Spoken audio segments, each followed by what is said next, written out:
My name is Matt, and today I'm going to talk to you guys about electric assist bikes, or e-bikes for short. And I guess the best way to start things off is to tell you about a story about how I got into electric bikes. I have a buddy named Troy, and Troy and I do long-distance motorcycle trips, and Troy also has an e-bike. He's been trying to get me to ride this e-bike for quite some time, but I've always been a little apprehensive. Why do I need to ride an e-bike if I have a motorcycle, right? So, one day over a couple pints at a local pub, Troy finally convinces me to ride this e-bike. A little liquid courage later, we go out to look at the bike, and I asked Troy, what do I need to know about this thing before I ride it? He says, well, not a heck of a lot. It's pretty much just like a normal bicycle, except it has a throttle to control the electric assist. Okay, cool, I got this. So I hop on it, but right before I go, Troy goes to me and says, hey, keep it under 50 amps. 50 amps, that's a ton of power. What am I getting myself into? I better start off pedaling.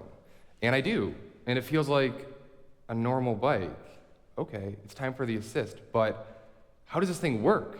I mean, I know that there has to be a motor of some sort to give the assist, and I know there has to be a battery to power this motor, but there has to be some kind of controller unit, something to connect everything together to make it all work. Okay, I got this. So I roll on the throttle, and I can feel the assist. I can feel it, but I can't hear it, and this kind of blows my mind because it's completely silent. I can hear the birds around me. I can feel the sun on my face, and I can feel the wind rushing through my hair. I'm in a state of euphoria. And this is awesome. And then I realized, man, I'm really whipping around here. I better take it easy and give this thing back to Troy. So I do. I bring it back, and I go to him. Hey, Troy, do you mind if I take it for a little bit longer of a spin around the block? And he kind of laughs to himself and says, sure, why not? So a couple months go by, and some parts come in the mail, and I build my first e-bike. And you can tell it was my first attempt because this thing looks like a terrorist bike. It's got batteries strapped to it. It's got wires going everywhere, and it's fast and unruly, and it weighed 75 pounds, but I still loved it. It's fine. So what I noticed from that first bike through all the other bikes to the one I ride now was a big change in the bikes, but more importantly, I noticed a change in my perception.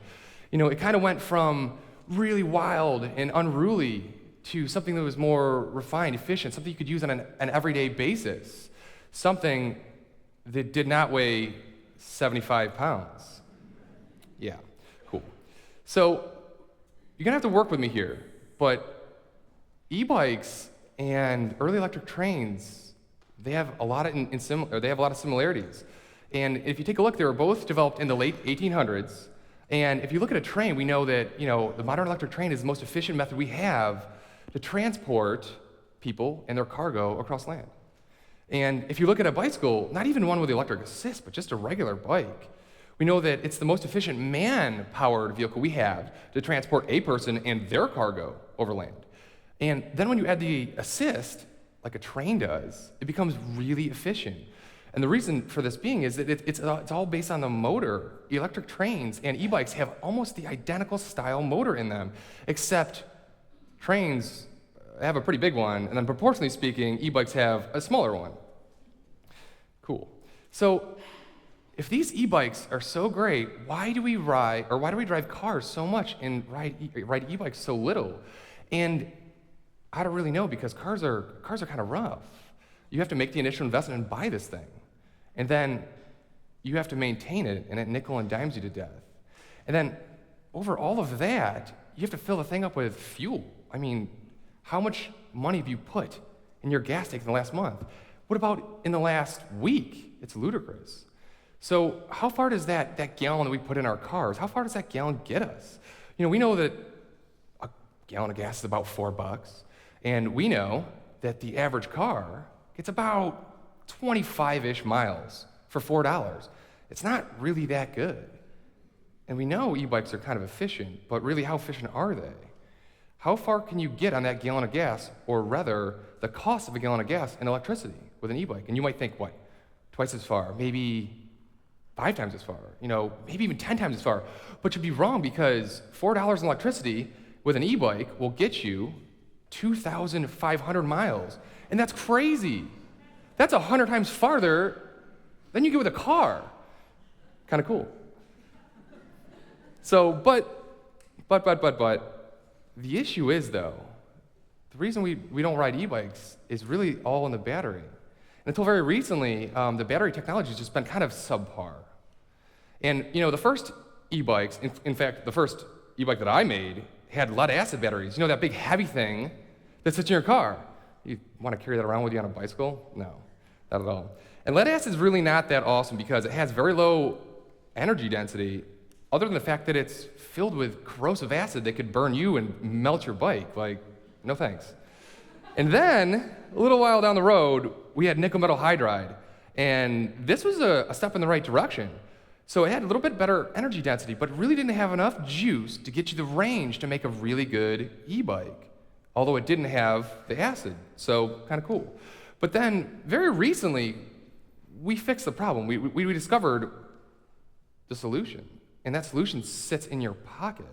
In your cell phone. It's your cell phone battery. It's lithium-ion. And lithium-ion is great because it has a ton of energy for a very lightweight and small package. In fact, lithium-ion is so good that you can build an e-bike today with a lithium-ion battery that has over 100-mile range, like that one right there. Cool. So what else is kind of cool is my buddy Tyler. Tyler, he's 16, and he's in the process of gaining his independence.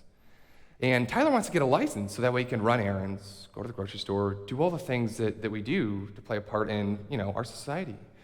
But there's a problem. Tyler has muscular dystrophy. And the left side of his body doesn't work nearly as well. The right side of his body doesn't work nearly as well as the left side of his body. This presents a problem for Tyler because he wants to get a license, and New York State says, sorry, Tyler, based on your disability, you won't be able to drive, ever. And this really bumps Tyler out. So Tyler, his dad and I, we all get together, and we make Tyler an e-bike. But it's not just a traditional e-bike.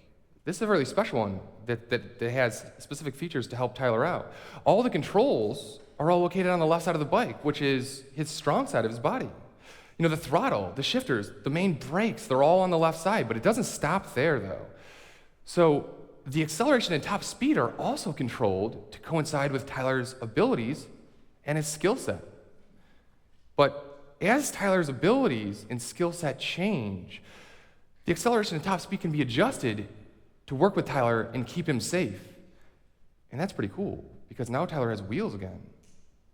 He can run to the store, he can drive to school. He can run errands. He can continue gaining his independence. That's awesome.